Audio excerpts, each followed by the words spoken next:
In the early summer of 2000, two teenagers, Drew Ryder, 19, and Frank Pute, just 18, set their sights on the far reaches of Wyoming's backcountry. What was meant to be a quiet fishing escape turned into silence within hours of their arrival. 3 months later, a land surveyor named Dale Jensen moved a pile of firewood beside a forgotten hunting cabin while checking a boundary line. Beneath the wood, hidden like a secret the forest had been guarding, was a trapdoor.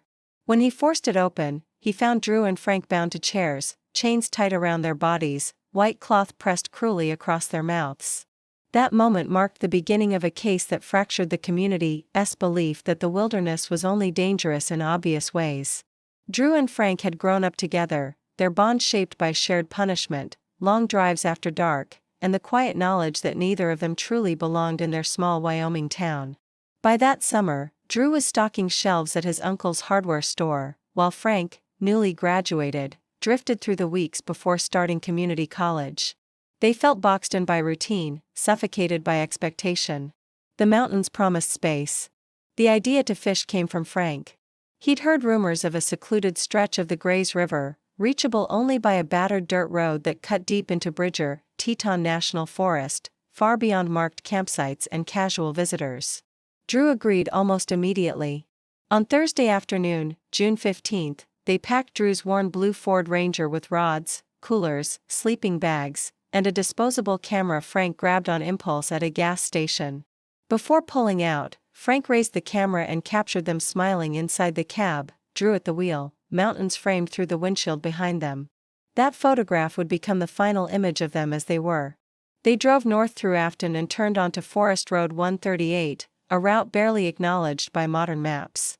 Asphalt surrendered to gravel, gravel to deeply rutted dirt. The road jolted them, but the truck pressed on. Campsites appeared, then vanished. By late afternoon, they reached the spot Frank had circled on his map, a pullout near a curve in the river, water running cold and clear over stone. They parked beneath lodgepole pines, the engine ticking softly as the forest closed in. A Forest Service worker later recalled seeing a blue pickup there Friday morning, untouched. He didn't stop. On Sunday night, when Drew failed to call his mother, concern took root. By Monday morning, both families stood at the Alpine Ranger Station. The search began within hours. The truck was found exactly where it had been left. Doors locked. Keys gone. All their gear missing. It suggested movement, intention. But there was no camp. No fire ring. No disturbed ground. No trace of two young men anywhere along the river. The search widened, 3 miles, then more. Helicopters swept the ridges. Divers scanned the dark pools. For weeks, dozens of volunteers moved through the trees, calling names that disappeared into wind and pine. By July, hope thinned. Drew Ryder and Frank Pute seemed to have dissolved into the land itself. Deputy Carl Montrose was first on scene the Monday the truck was recovered. He circled it slowly, noting the untouched dust, the sealed windows, the calm it projected. Inside were empty cans, a crumpled receipt, a sun-bleached air freshener. Nothing violent. Nothing wrong. Drew's keys were missing. His mother said he never went anywhere without them clipped to his belt. Tracking dogs arrived and followed the scent downhill toward the river. At the water's edge, it vanished. Teams searched embankments, channels, slopes, every place the wilderness might quietly claim a life. They found nothing. No footprints. No torn fabric. No broken branches. It was as if the boys had stepped out of the truck and been erased. The forest itself resisted them. Thick pines, tangled undergrowth, deadfall stacked like barricades. Sightlines collapsed after a few steps. Voices felt wrong there, flattened, swallowed. Some searchers later said the silence pressed back, heavy and deliberate, as though the land had chosen not to answer. A National Guard helicopter joined the effort, thermal cameras scanning mile after mile of canopy for signs of warmth, of breath, of life. The screens revealed elk moving through the trees. And nothing else. They came across a black bear moving through the trees with 2 cubs in tow. They found no trace of people. As evening settled over the command post, Sheriff Tom Hackett stood beside the tent, arms crossed, eyes fixed on the topographic map spread across a folding table.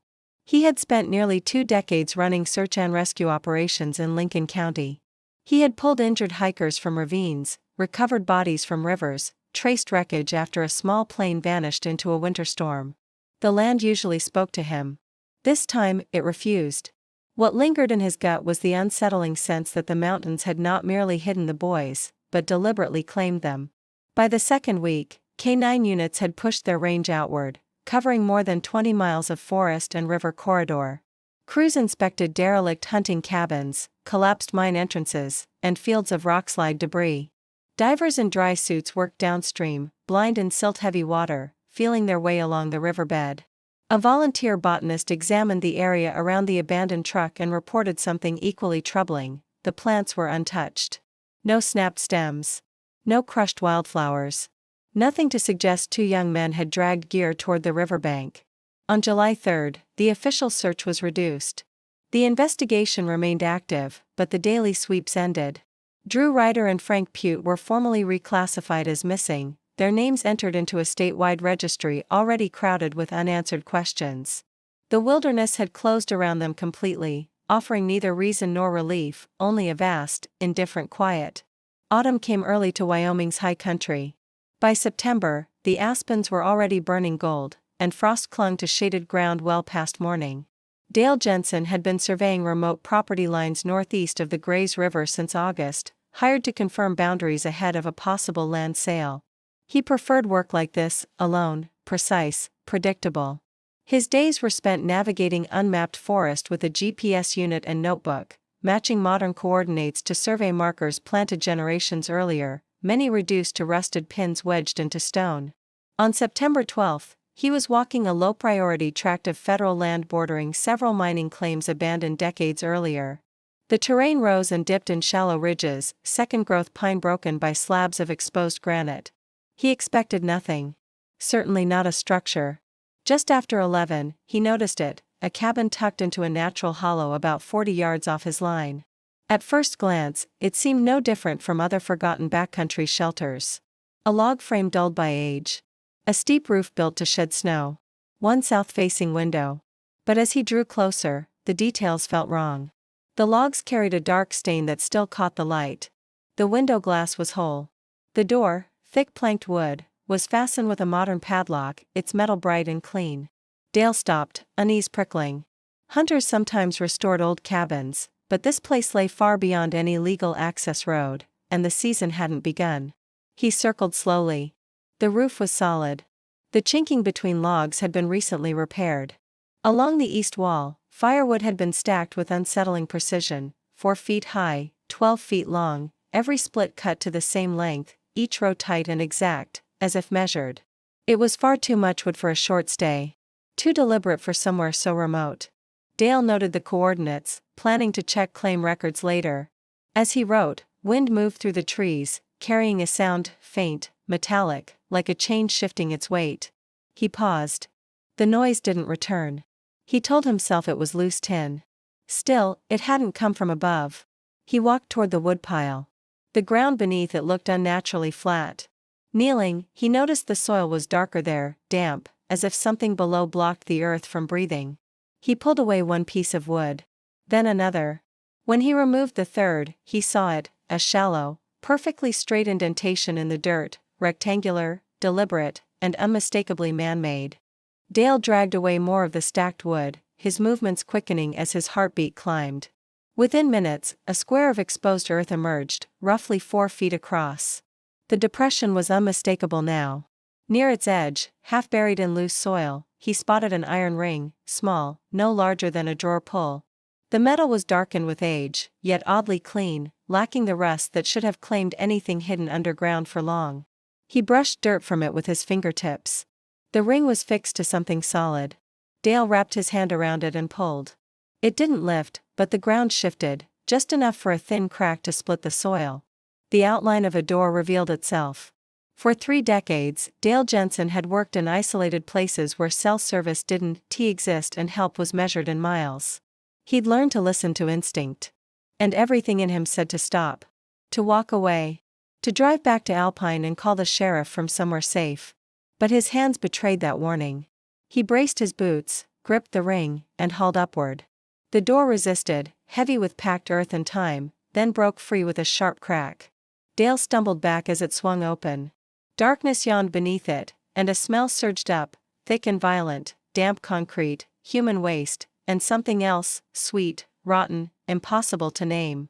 Rough wooden steps led down into the void. His breathing turned shallow.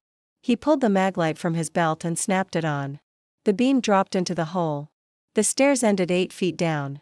The space below was small, no more than 10 by 12. Concrete walls streaked with moisture. A stained concrete floor. The light swept once, twice, then stopped. 2 figures sat in the center of the room, bound to wooden chairs. They were so still that for a terrible second Dale believed he had opened a grave, not a hiding place.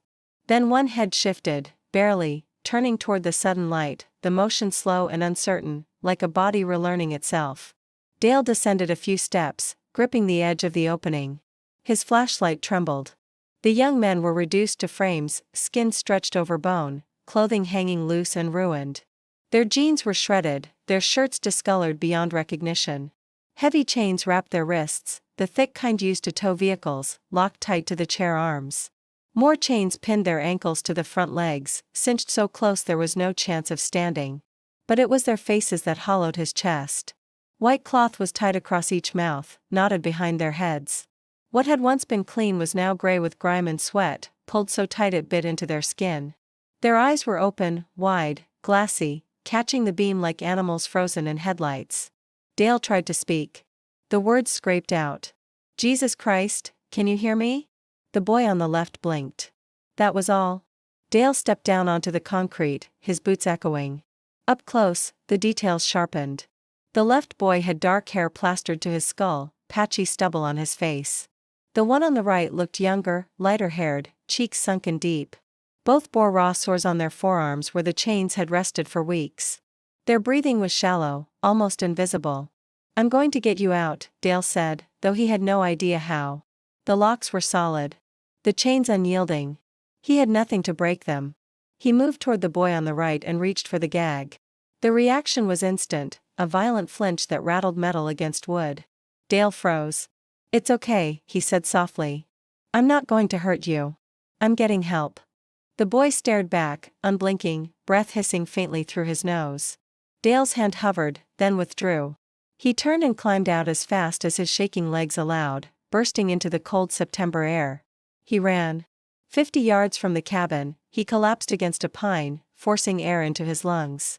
His hands shook so badly he dropped his radio twice before managing to key it. The dispatcher answered with practiced calm. That calm shattered as Dale choked out what he'd found. She told him to stay put. Help was on the way. She told him not to go back down there. He went back anyway. He couldn't leave them in the dark. He descended again, slower now, and wedged the trapdoor open with a chunk of firewood so daylight could spill into the hole. The 2 young men hadn't moved. Dale stood 3 feet away at the bottom of the steps and spoke to them in a low, steady voice, anchoring them to the world above until help arrived. He spoke to them quietly, telling them his name, telling them law enforcement was on the way, telling them, over and over, that they were safe now. The words felt fragile even as he said them. Neither young man answered. Their eyes followed him as he shifted position, tracking movement without expression, as if sound no longer belonged to them. 28 minutes later, the first patrol vehicle tore up the access road as far as it could manage. The rest of the distance, the deputy ran. It was Carl Montrose, the same deputy who had been among the first responders when Drew and Frank vanished months earlier. One look into the basement was enough. He keyed his radio immediately, calling for additional units, emergency medical support, and Detective Patricia Hayes. His voice, usually steady, carried a sharpness that made the dispatcher ask him to repeat the transmission. Within an hour, the clearing around the cabin transformed. Yellow tape stretched between trees. The site hardened into procedure. 2 paramedics from Alpine Ambulance descended the stairs with medical packs and a collapsible stretcher, stepping carefully, aware that every inch of concrete was now evidence. Detective Hayes arrived shortly after, her expression sealed into the controlled neutrality she wore at every serious scene. She photographed the basement from above before allowing anyone to touch the boys. The paramedics worked around the chains. Both victims were critically dehydrated. Their pulses fluttered fast and weak. Skin pale, clammy, body temperatures dropping into dangerous territory. Laura Pitts, one of the paramedics, reached cautiously toward the gag on the boy to the right. The reaction was immediate, a strangled, panicked sound and a violent surge against the restraints that scraped the chair across the floor. Laura withdrew at once. "It's okay," she said gently. "We're not going to hurt you. We have to cut the chains first. Do you understand?" The boy stared at her. After a long pause, he gave the slightest nod. County road crews arrived with heavy bolt cutters and an angle grinder. When the grinder screamed to life inside the concrete room, both boys recoiled hard, chains clashing in panic. The crew worked fast, cutting the restraints at the wrists first, then the ankles. When the final link fell from the left boy's arm, it dropped uselessly at his side. Months of immobility had stolen the strength to hold it up. It took 40 minutes to free them both. As soon as the chains were gone, the paramedics wrapped them in warming blankets and started 4 fluids, narrating every action in calm, steady voices before they touched them. When Laura finally returned to the gag on the boy to the right, she stopped and met his eyes. "I'm taking this off now." "Okay." He didn't nod. He simply closed his eyes. She loosened the knot behind his head, fingers careful as they worked through tangled hair. The cloth had been tied so tightly, for so long, that it had carved deep impressions into his cheeks. When it came away, his jaw didn't follow. His mouth remained sealed, lips pressed together as though the gag were still there. Laura checked his airway and offered water through a straw. He didn't drink. The other boy allowed his gag to be removed without resistance. His response was the same, mouth closed, expression vacant. Later, one paramedic would note in his report that both victims appeared unable to open their mouths voluntarily, as if the action itself had been erased. They were carried up the stairs on stretchers, squinting against the September light like men emerging from a buried place. A medical helicopter waited in a clearing a quarter-mile away, rotors churning the air. The plan was immediate transport to Idaho Falls, where a trauma team was already assembled. Before the stretchers were loaded, Detective Hayes approached the boy on the right. She crouched beside him, voice low and even. "Can you tell me your name?" He stared upward. His lips moved. No sound followed. "Do you know where you are?" "Nothing." Hayes looked to Laura. "Can he speak?" "I don't know," Laura said quietly. "There's no physical reason he shouldn't. He's just not doing it." The same was true of the other boy. Both were conscious. Both reacted to touch and sound. Neither tried to communicate. When a deputy leaned in and said, "You're safe now." "It's over," the boy didn't respond. His eyes stayed open, fixed on something far beyond the uniforms, the trees, and the people fighting to bring him back, focused on a place none of them could see. The helicopter rose into the sky at 3:47 p.m., carrying both victims toward emergency care and a future no one yet understood. When the noise faded, the clearing fell silent again. Detective Hayes remained behind, standing at the edge of the open trapdoor, looking down. The basement was empty now. 2 wooden chairs sat abandoned on the concrete floor, their restraints severed. The chains lay coiled beside them, lifeless and slack. Between the chairs, something caught her eye, 2 elongated grooves worn smooth into the concrete, as if the chairs had been dragged forward and back, again and again, in the same narrow path. Not days. Months. In 14 years of investigating homicides, domestic violence, and narcotics cases across Lincoln County, Patricia Hayes had never stood inside a scene like this. The cabin felt staged, not abandoned. Nothing here was accidental. Every element seemed placed with intention, as if someone had rehearsed the space long before the boys were ever brought into it. By nightfall on September 12th, portable lights and a generator flooded the clearing with harsh white glare, stripping the forest of shadows. Hayes coordinated a team of 5 investigators, 2 evidence technicians from the state lab, and a forensic construction analyst flown in from Cheyenne. Records showed the cabin belonged to no one. The land traced back to a mining claim that failed in 1952, reverting to federal ownership when paperwork lapsed.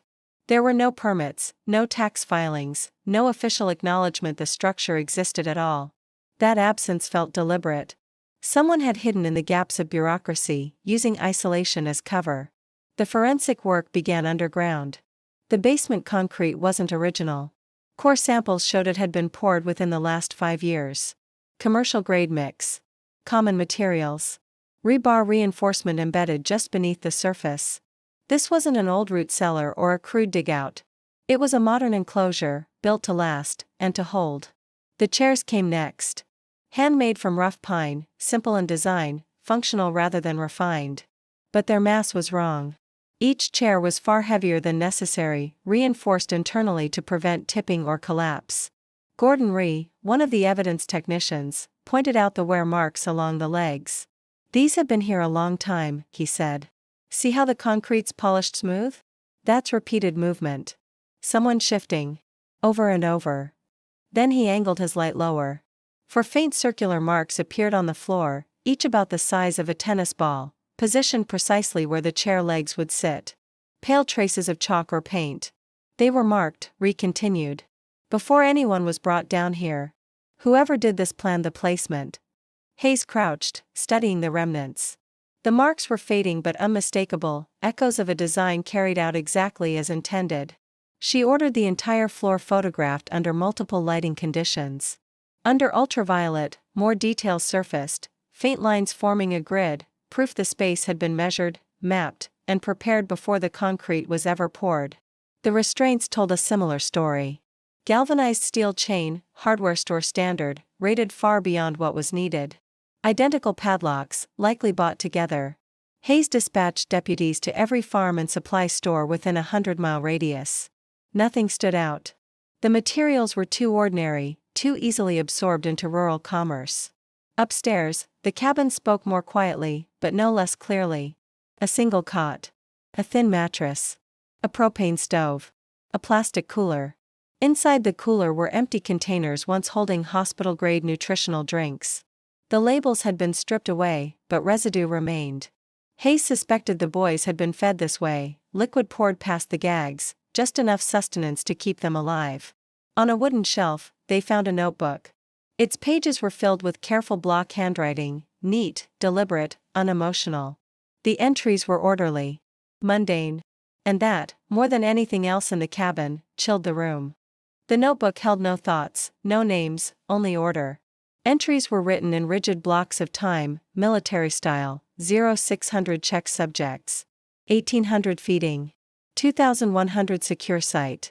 The log began in mid-June and continued without interruption until September 9, stopping suddenly 3 days before Dale Jensen lifted the trap door. There was no explanation for the ending. Just silence. The absence of emotion was itself a statement. This wasn't a diary.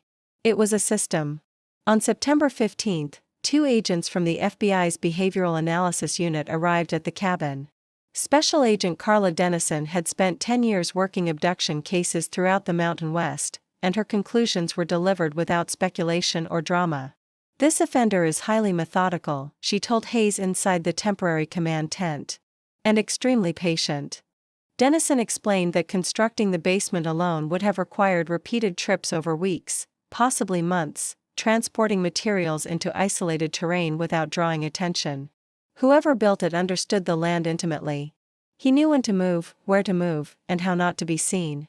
As Dennison studied the basement photos and the recovered notebook, one detail stood out. "The gags matter," she said.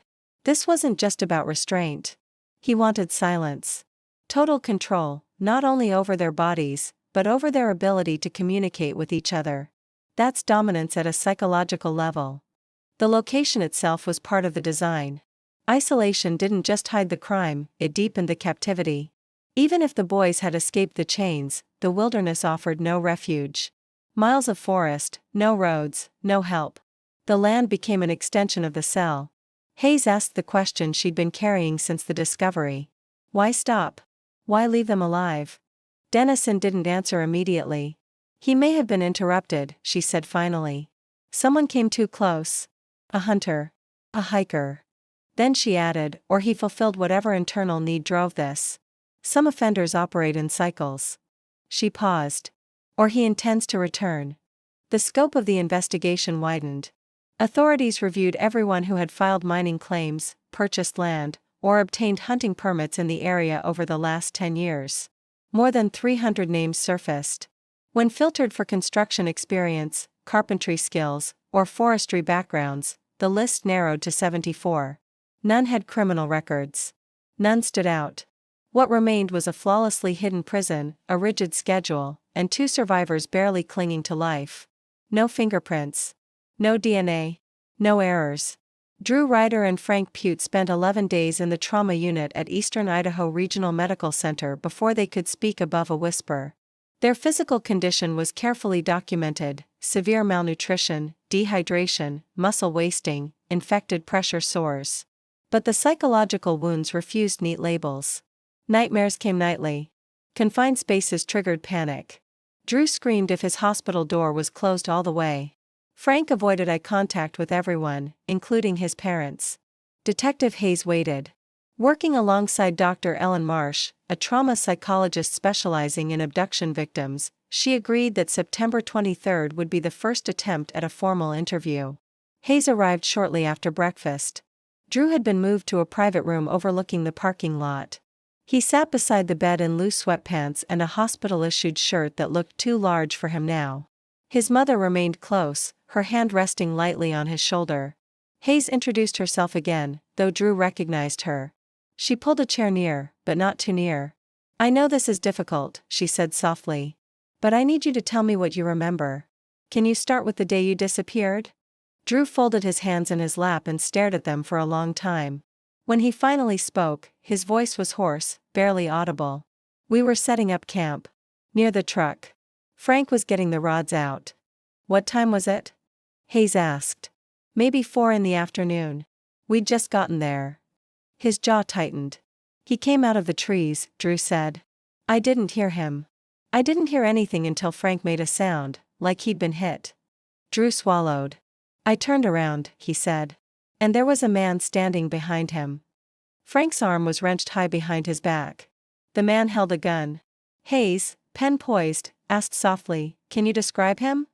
"He had a ski mask," Drew said. "The kind that covers everything but the eyes." He swallowed. "Tall. Around 6 feet. Jeans. Dark jacket. Gloves." "Did he say anything?" Drew shook his head. "Nothing. Not a word." His voice thinned. "He just pointed the gun at me and motioned for me to come closer." For a moment, Drew said, he believed it would be over quickly. A robbery. A threat. Then release. That wasn't what happened. He made us walk into the trees. Away from the truck. He stayed behind us the whole time. Frank tried to speak, tried to ask what he wanted. The answer came as a hard jab of the gun into his back. They walked for roughly 20 minutes.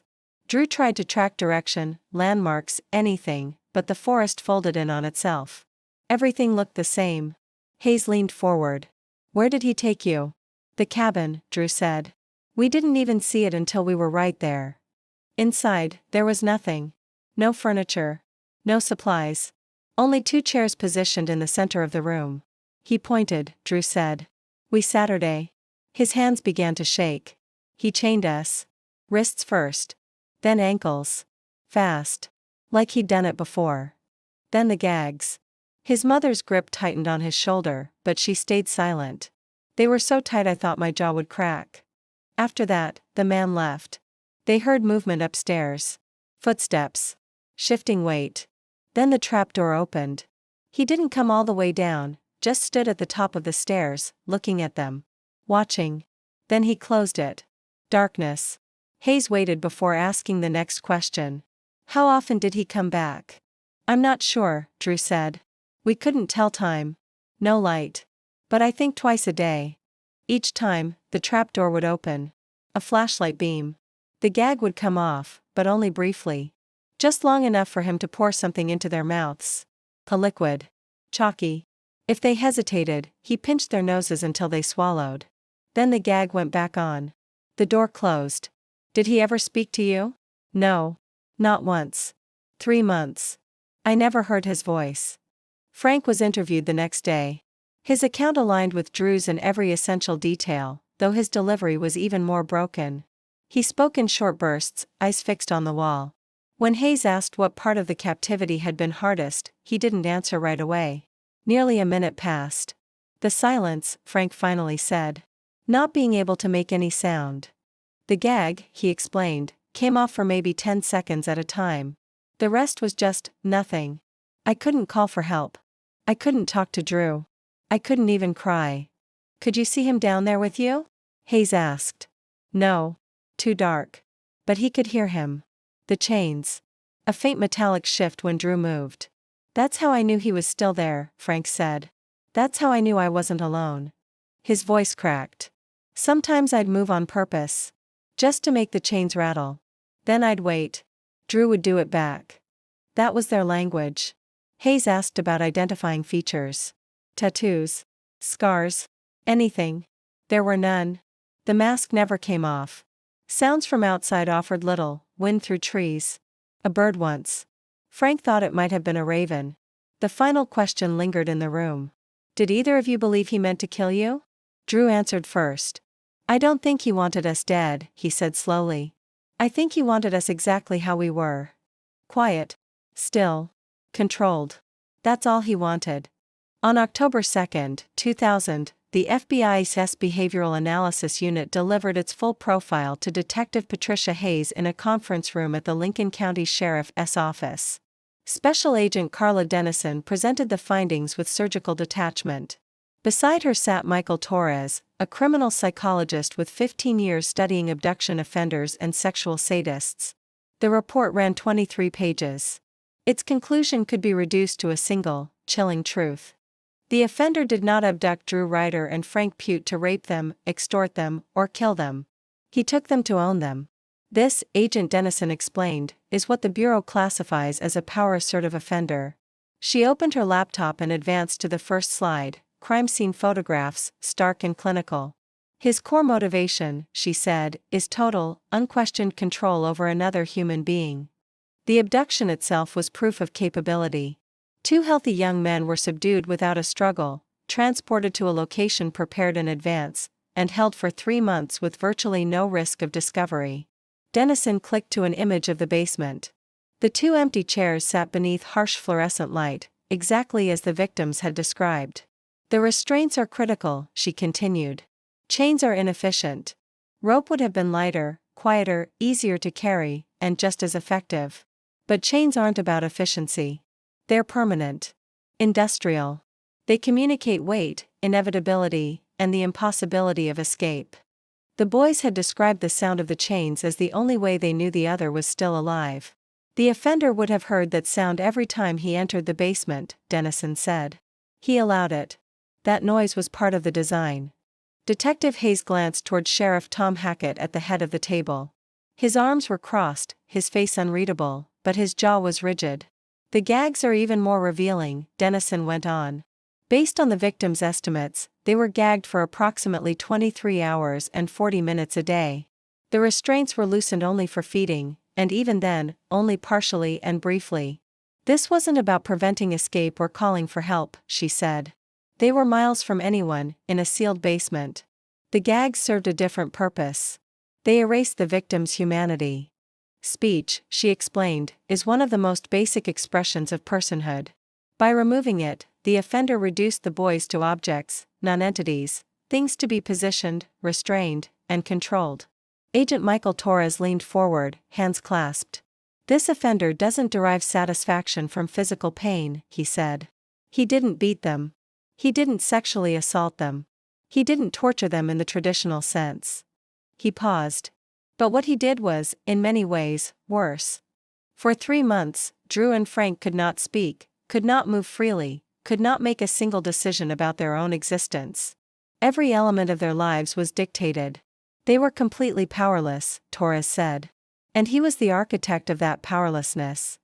Hayes asked the question that had haunted her since the rescue. "Why keep them alive?"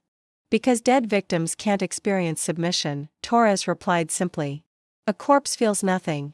It doesn't fear. It doesn't understand helplessness. Their psychological suffering, not physical harm, was the objective. Each visit down the stairs, each forced swallow of the nutritional drink, each retightening of the gags was a ritual reaffirmation of dominance. They were his to maintain," Torres said. "His to manage. His to diminish." Dennison advanced to a regional map, the cabin marked by a single red pin. "This offender is local," she said. "The site required intimate knowledge of the terrain, property history, and Forest Service activity. He would have needed to scout the area extensively, confirm it was rarely visited, and transport materials without drawing attention." She let that sink in. "He doesn't drift through here. He belongs here." He knows these mountains the way you know your own house. The next slide listed probable characteristics. White male. Age 30 to 50. Unmarried or divorced. Socially isolated. Employed in work that allows autonomy and involves physical labor, construction, carpentry, forestry, surveying, heavy equipment. He's meticulous, Dennison said. Patient. Risk-averse. He plans carefully and doesn't improvise. The notebook recovered from the cabin reinforced this: sterile entries, procedural language, no emotional content. This wasn't a crime of passion. It was a project. Sheriff Hackett finally spoke. So you're saying he wasn't impulsive? Not at all, Dennison replied.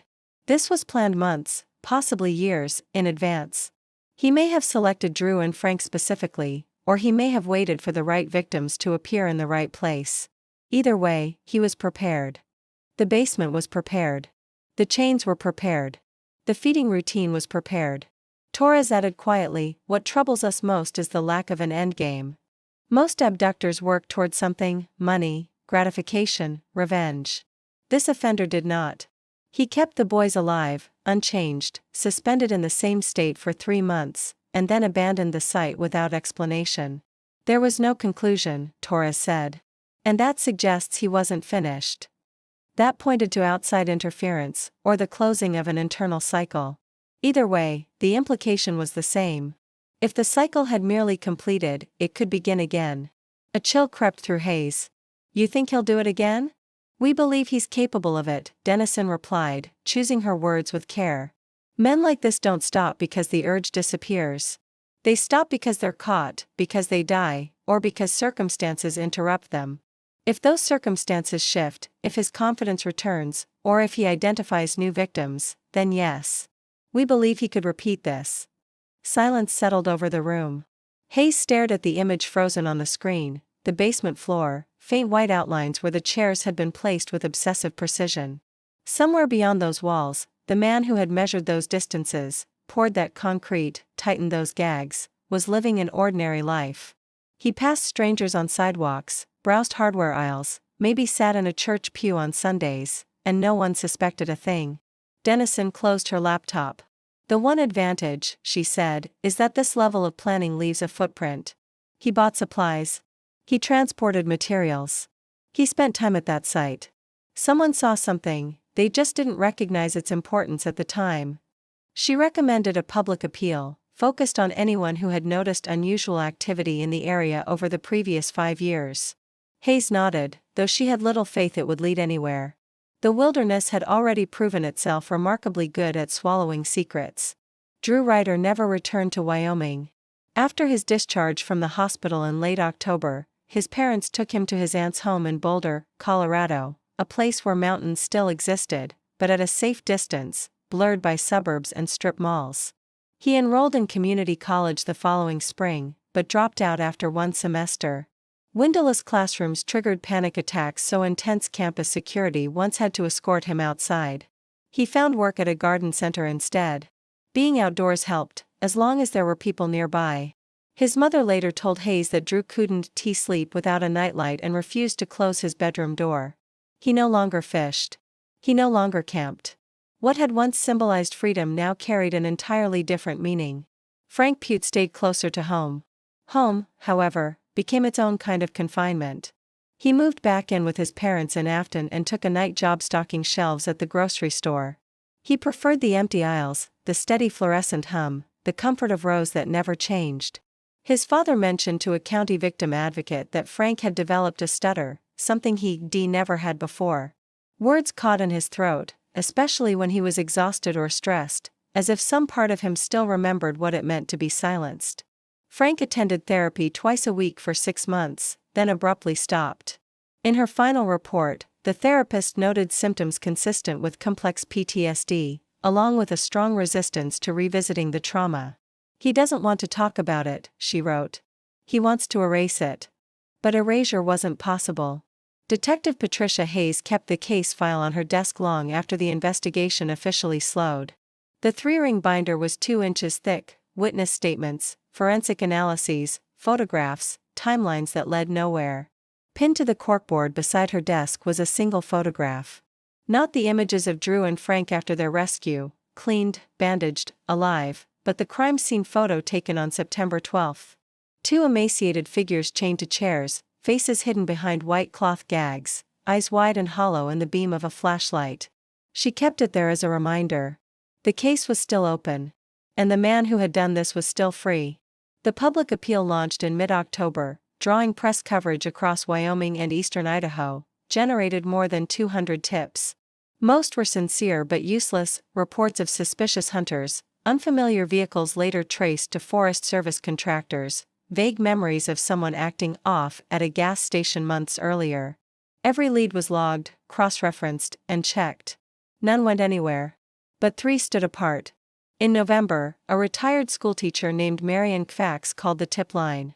She reported that during the summer of 1998, she and her husband had been hiking near the Grays River when they encountered a man carrying lumber on a pack frame. The man had been courteous, almost mild, yet strangely closed off. When Marian tried to make conversation, he deflected every question about why he was carrying lumber so deep into the wilderness. What stayed with her was not his words, but the details: gloves pulled tight despite the summer heat, and a flash of irritation in his eyes, as though her presence had intruded on something meant to remain unseen. Another fragment surfaced in December. A surveyor, one of Dale Jensen's colleagues, recalled an old pickup truck parked beside an abandoned logging road sometime in 1997.